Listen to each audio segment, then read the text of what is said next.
pasal 1 ayat 6 sampai dengan ayat yang ke-9, firman Tuhan, "Bergembiralah akan hal itu, sekalipun sekarang ini kamu seketika harus berduka cita oleh berbagai-bagai pencobaan."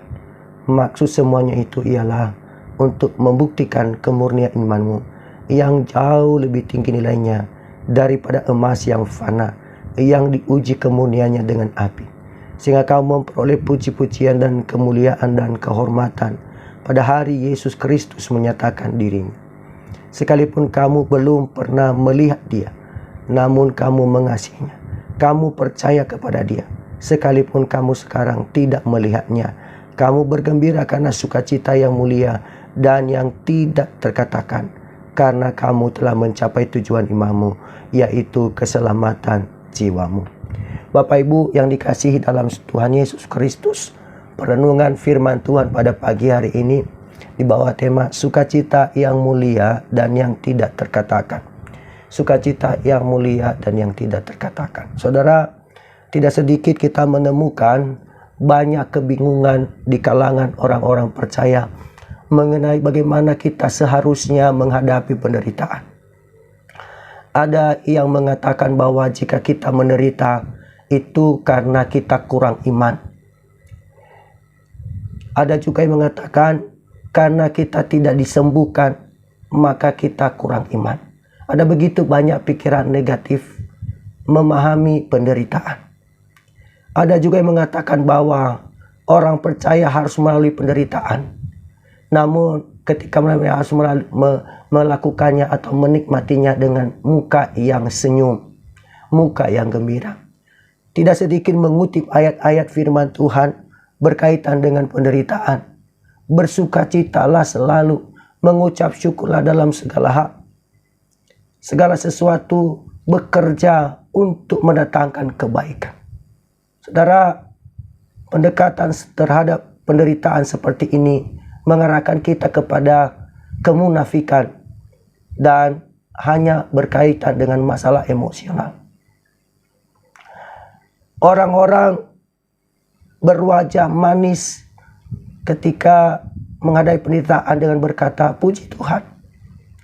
Tetapi sebenarnya di dalam hati ada rasa sakit. Saudara, ini juga pendekatan yang kurang baik. Ada yang bereaksi terhadap penderitaan dengan mengatakan bahwa kita perlu mengungkapkan perasaan kita.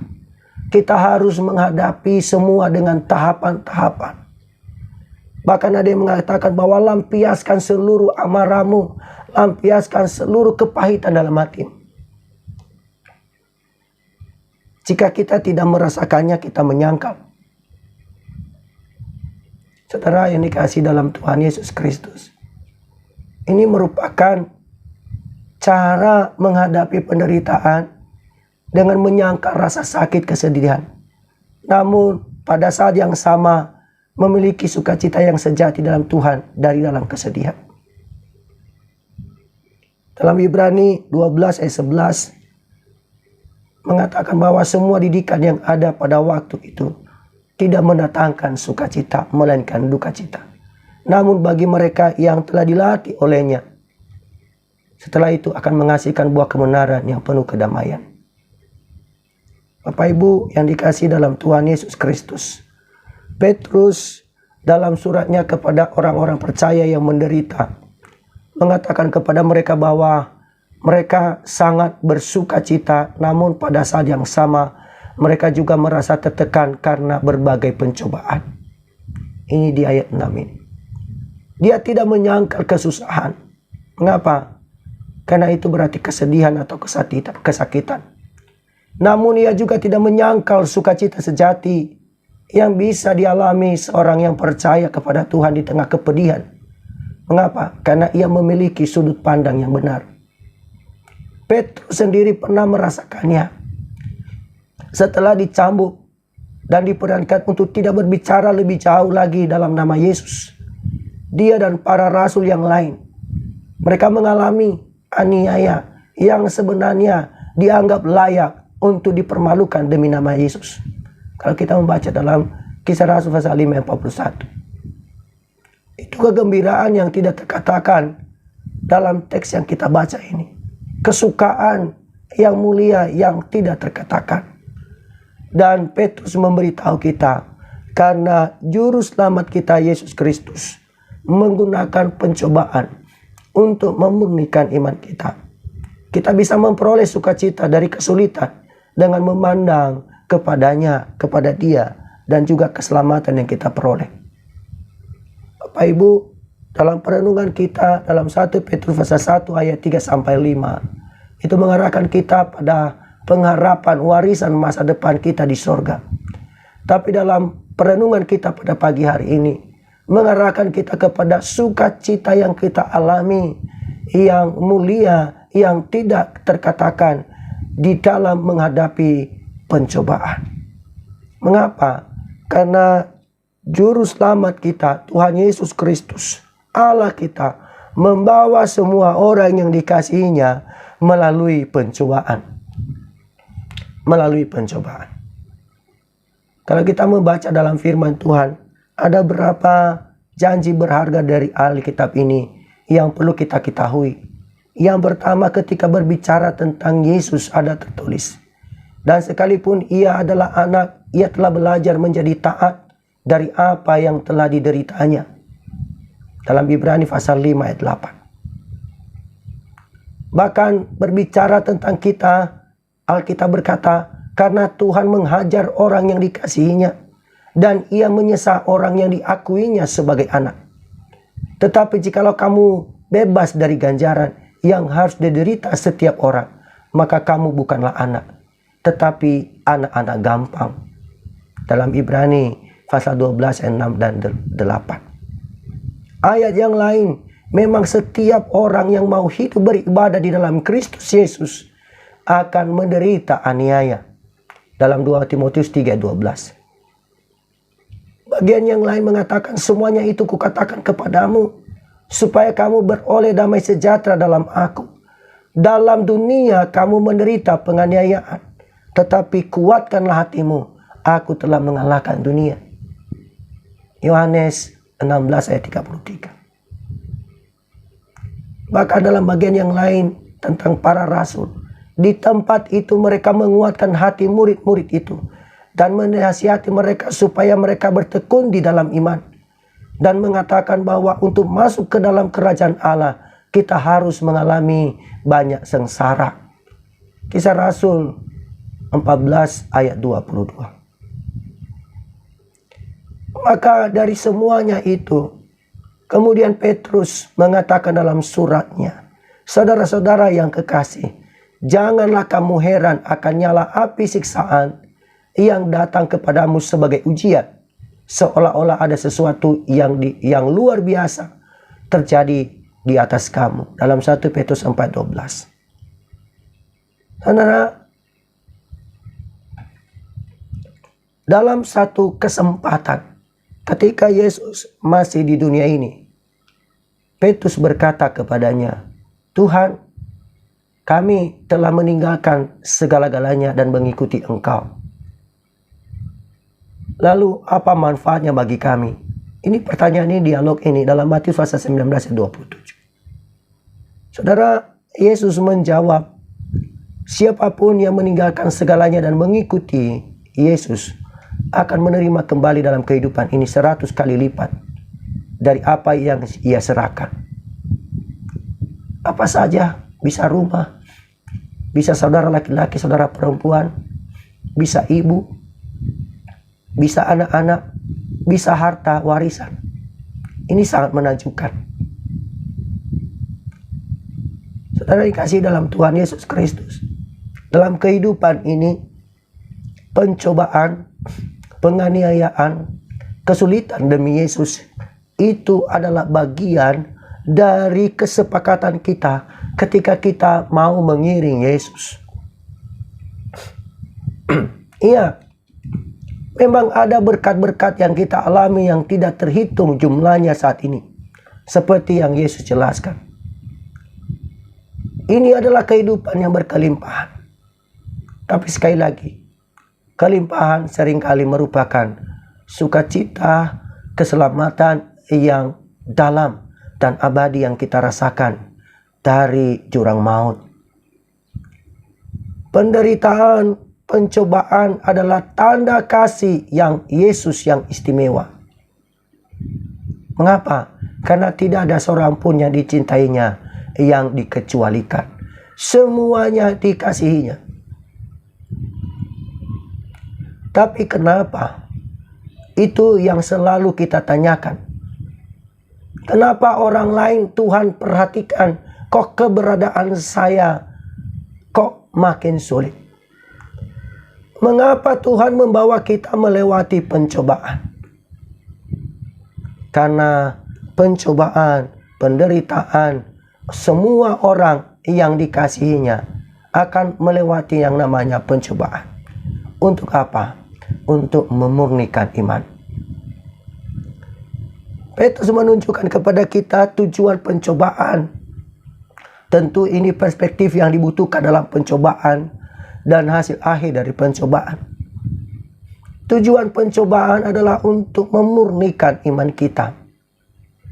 Dia ini ketujuh dengan frasa maksud semuanya itu. Ini menunjukkan tujuan dari berbagai pencobaan yang juga tertera di ayat yang ke-6. Bergembiralah akan hal itu, sekalipun sekarang ini kamu seketika harus berduka cita oleh berbagai-bagai pencobaan. Petrus membandingkan iman dengan emas. Petrus membandingkan dengan keyakinan bahwa iman lebih berharga daripada emas. Mengapa? Karena emas dapat binasa, namun iman tidak. Emas tidak akan mendapatkan sorga. Mengapa? Karena di sorga sudah banyak emas, tidak perlu dicari. Namun imanlah yang akan memperolehnya. Semua emas di dunia tidak ada nilainya. Saat kita mati, kita tidak akan membawa. Bahkan tidak ada nilainya ketika kita berdiri di hadapan Tuhan.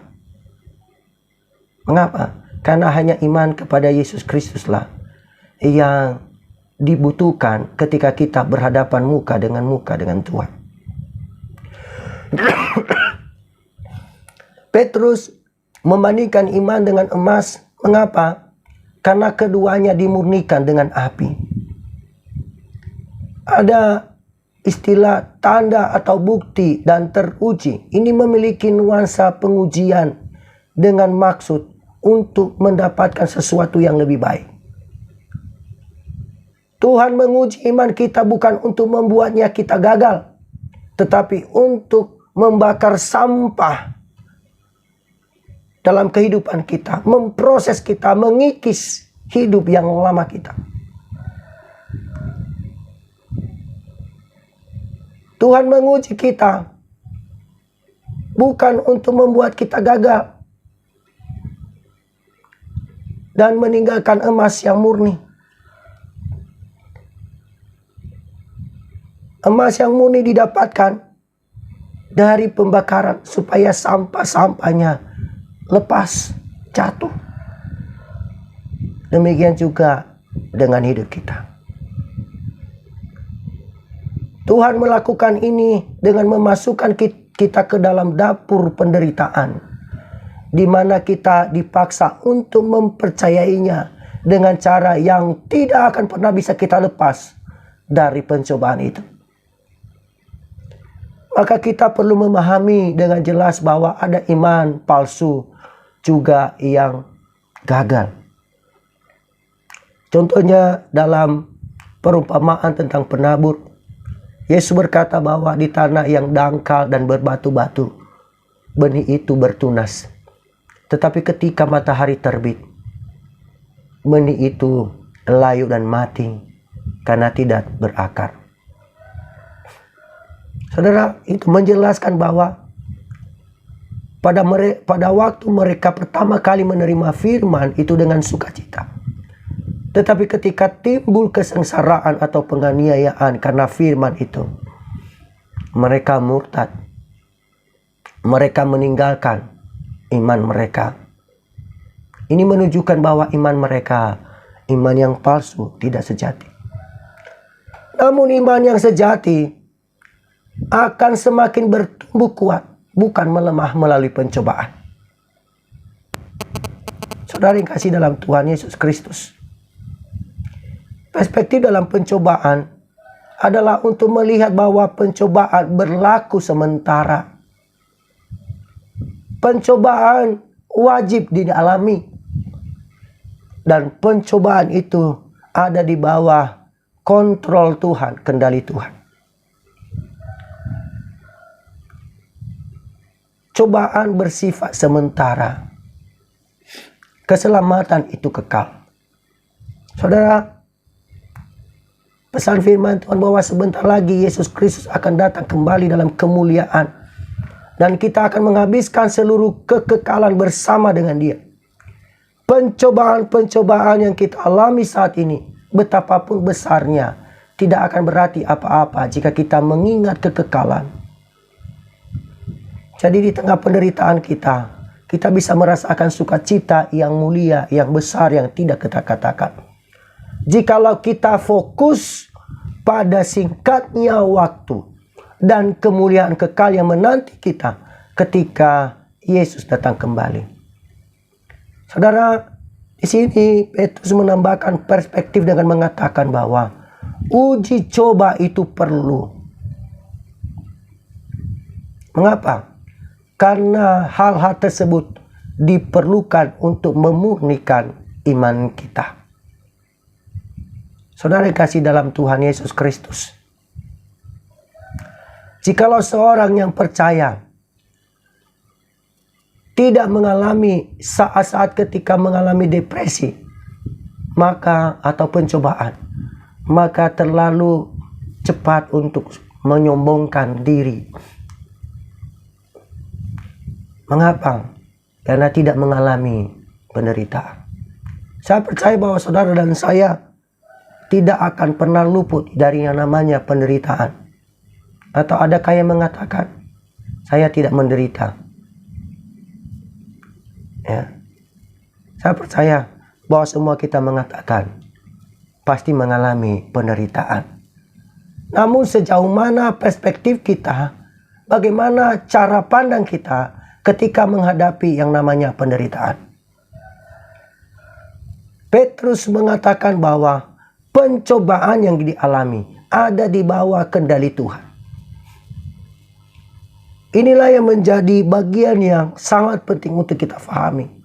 Bahwa Allah menggunakan cobaan itu seperti seorang tukang emas. Mengawasi logam cair itu. Membuang sampah hingga bisa melihat wajahnya terpantul di dalam emas itu. Inilah cara Tuhan memproses kita. Dia mengizinkan kita masuk dalam dapur peleburan supaya kita dimurnikan, supaya olehnya melalui penderitaan itu wajah Tuhan nampak melalui kilauan wajahnya kita. Lewat penderitaan ada pancaran wajah Tuhan, gambar Allah dalam menikmati penderitaan. Saudara yang kasih dalam Tuhan Yesus Kristus, ini bukanlah perkara yang mudah. Mengapa? Karena tujuan dari pencobaan yang kita alami adalah untuk memurnikan iman kita. Maka kita membutuhkan perspektif yang benar yang kita perlukan ketika menghadapi pencobaan. Mengapa? Karena pencobaan itu bersifat sementara. Dan itu juga perlu, wajib kita lewati. Menjadi keharusan sebagai anak-anak Tuhan. Tapi ingat, semuanya itu berada di bawah kendali Tuhan. Ada ungkapan yang sering kita ungkapkan dalam iman. Bahwa tidak ada sesuatu pun yang terjadi di bawah kolong langit ini. Termasuk yang dialami oleh anak-anak Tuhan. Orang-orang percaya. Yang tanpa seizin Tuhan terjadi. Artinya semua yang kita alami Tuhan tahu. Bagian firman Tuhan yang lain dikatakan. sehelai rambut pun jatuh di atas kepala kita. Tuhan tahu. Artinya sedetail apapun persoalan kita, pergumulan, pencobaan yang kita alami, Tuhan tahu. Dan itu ada dikendalikan, ada dalam kendali Tuhan. Saudara, apa hasil atau dampak dari pencobaan ketika kita menikmati pertemuan perjumpaan dengan Tuhan? Yaitu ada hadiah yang kita peroleh. Ada hasil yang kita peroleh ketika Kristus kembali. Hasilnya adalah pujian dan kemuliaan dan hormat pada waktu Yesus Kristus datang kembali. Pujian, kemuliaan, dan kehormatan. Siapakah yang Petrus katakan di sini? Mengapa? Karena hanya Allah sendiri yang patut dipuji dan dimuliakan dan dihormati dalam arti yang tertinggi. Kita mungkin bisa berargumentasi bahwanya hanya Allah yang layak dipuji. Namun ada pengertian yang kedua yang menyatakan bahwa Allah akan mengganjar orang percaya, mengganjar orang percaya pada kedatangan Kristus dengan pujian. Ada banyak ayat firman Tuhan dalam 1 Korintus 4 ayat 5, Matius 25 ayat 21, Roma 2 ayat 7. Bahkan banyak hal yang lain. Kita berbagi hal-hal ini, menikmati pujian, menikmati kemuliaan, menikmati kehormatan, karena kita diidentifikasi dengan Kristus. Dan kita akan menyerahkan kembali kehormatan itu di hadapannya. Kita memang menanggung pencobaan, penderitaan itu yang diingatkan oleh Petrus kepada orang-orang di perantauan. Tetapi ingat bahwa ketika Kristus datang kembali, kita mendapatkan pahalanya. Kita mendapatkan hasilnya. Menikmati sukacita yang mulia, yang tidak terkatakan. Kita bisa memperoleh sukacita dari jurang maut dengan memandang kepada juru selamat dan keselamatan kita. Ada frasa bagian ini, bergembiralah akan hal itu dia 6.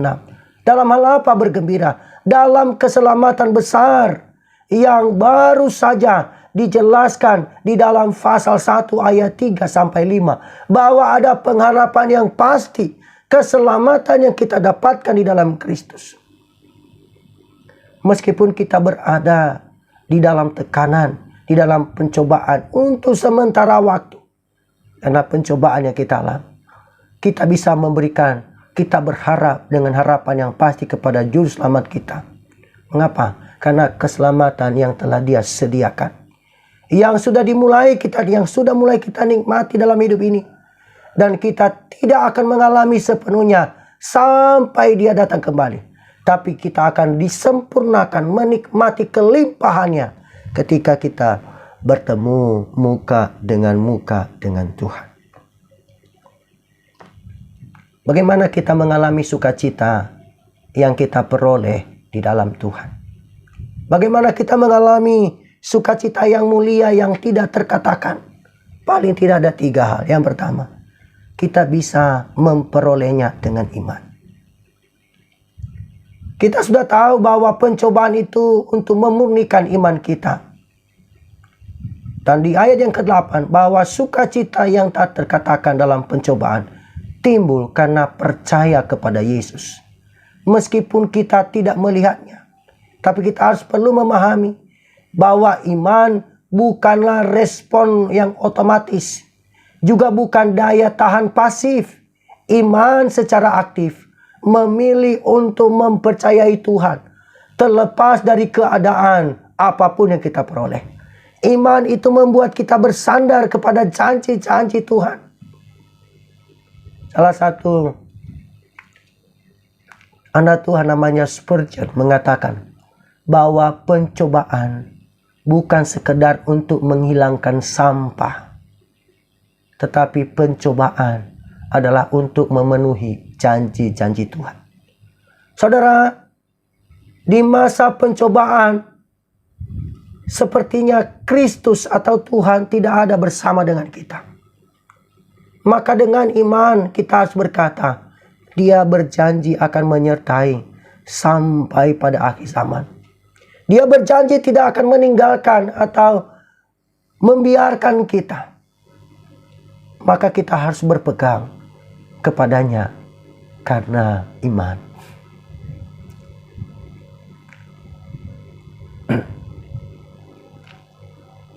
Seperti yang dikatakan oleh Yesus kepada Thomas.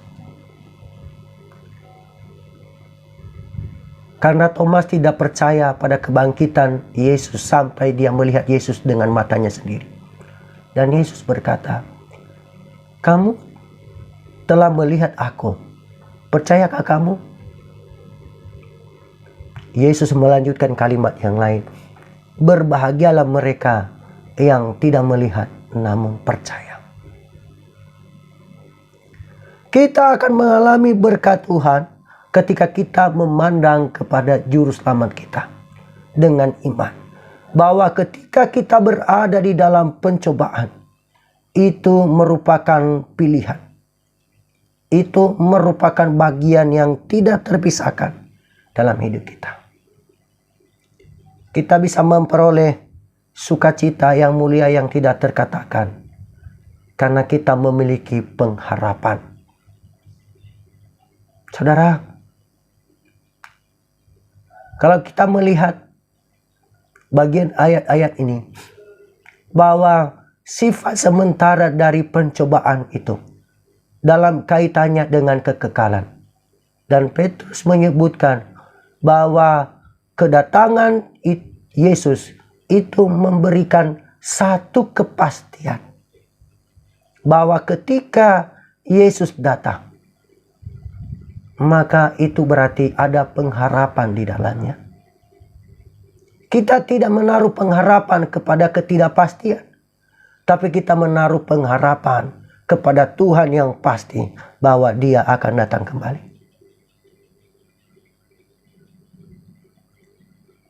Kita bisa memperoleh sukacita yang mulia dan yang tidak terkatakan karena kita memperoleh dan menikmati kasih-Nya.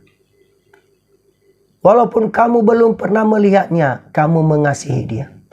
Kasih kepada Yesus Kristus sebagai respon terhadap kasih-Nya yang tak terbatas, yang tertinggi kepada kita. Sebagaimana terlihat pada salib-Nya. Ini merupakan motivasi utama dalam kehidupan kita. Bahwa penderitaan yang kita alami tidak sebanding dengan penderitaan yang dialami oleh Kristus di atas kayu salib. Inilah yang membuat kita menikmati kasih yang tak terhingga dari Tuhan. Dia memberikan kasih-Nya dengan segala-galanya tanpa memandang siapa kita. Itulah yang memotivasi kita menikmati sukacita yang mulia yang tidak terkatakan dari Tuhan. Saudara, kita mungkin sangat mudah terhanyut ketika menikmati berkat Tuhan yang melimpah. Itu pasti kita alami, kita nikmati. Tapi juga harus sadar bahwa ketika kita mengalami berbagai pencobaan, bisa dengan kehilangan segala-galanya, ingat bahwa Tuhan Yesus memberikan janji bahwa ketika Dia datang kembali, Dia akan menjawab kita dengan sempurnanya. Maka marilah kita memiliki cara pandang yang benar terhadap penderitaan. Mengapa? Karena di balik penderitaan ada sukacita yang mulia yang tidak terkatakan. Saudara, tentu bagaimana dengan hidup kita? Bagaimana dengan hidup kita?